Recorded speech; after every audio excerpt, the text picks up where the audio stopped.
Royal প্যালেসের সামনে বাদ্যযন্ত্র বাজিয়ে ভিক্ষা করছে। বাদ্যযন্ত্র বাজানোটা তার খুবই সুন্দর হচ্ছে।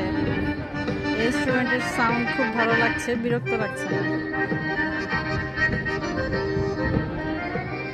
স্পেনের মাদ্রিদে রয়্যাল প্যালেসের সামনে the solo lady traveller of Bangladesh, আমি ফারজানা করিম সবাইকে জানাচ্ছি অনেক অনেক অনেক অনেক শুভেচ্ছা। আর আমার চ্যানেলটিকে সাবস্ক্রাইব করে দিন, লাইক শেয়ার করে আমাকে সুযোগ করে দিন যে আমার সাথে সাথে যেন আমি আপনাদেরকেও দেখাতে পারি বিশ্বের দুর্গম থেকে দুর্গম এলাকা, সুন্দর থেকে সুন্দরও এলাকা এবং অনেক ফানি এবং অনেক মজার জিনিস যেন আমি দেখাতে পারি।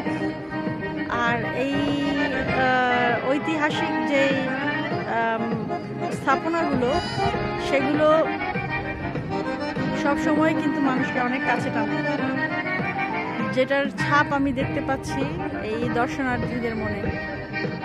এরা কিন্তু এখান থেকে যাচ্ছে না, সারাদিন এখানেই আছে, বাচ্চা থেকে শুরু করে সবাই।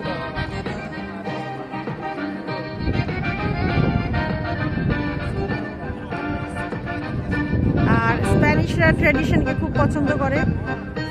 ওরা এখন পর্যন্ত এত হাজার হাজার বছরের পুরনো ঐতিহ্যকে ওরা ভুলেনি।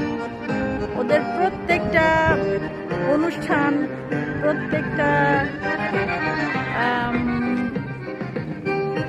আয়োজন, তারপরে গেট টুগেদার, প্রত্যেকটাতেই আমি দেখতে পাচ্ছি যে ওদের যে পুরনো ঐতিহ্যগুলো আছে সেগুলোকে খুব ভালোভাবে ওরা আঁকড়ে ধরে রেখেছে।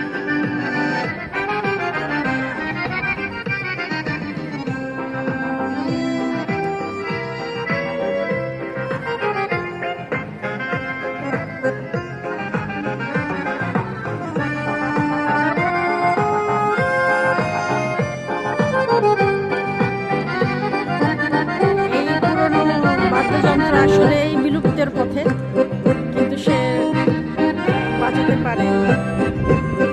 এই বাদ্যযন্ত্রের নামও তো আমি জানি না, বাজাচ্ছে।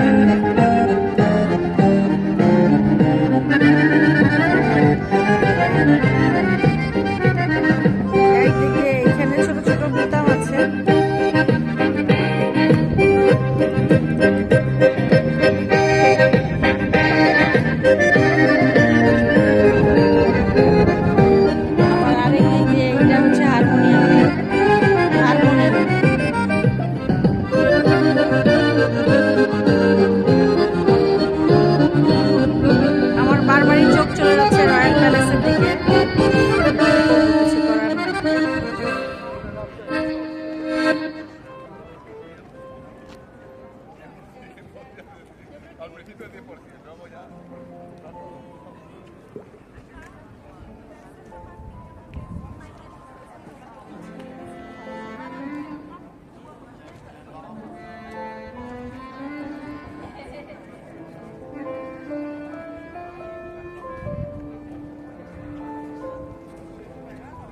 এখন এসেছি মেঘের মেলায়।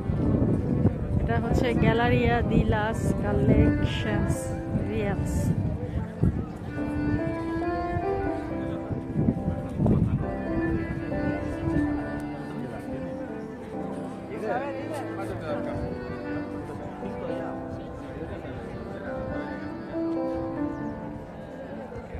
এখানে একটা সমস্যা হচ্ছে, ভেতরে ছবি তুলতে দেয় না, ভিডিও করতে দেয় না, বিশাল সমস্যা।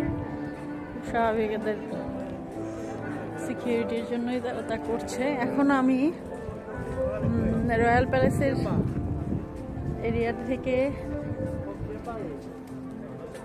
মাদ্রিদের যেই প্রাকৃতিক সৌন্দর্য সেটা দেখায়।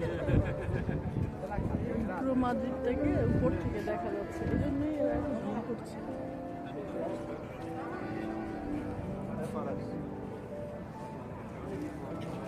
এই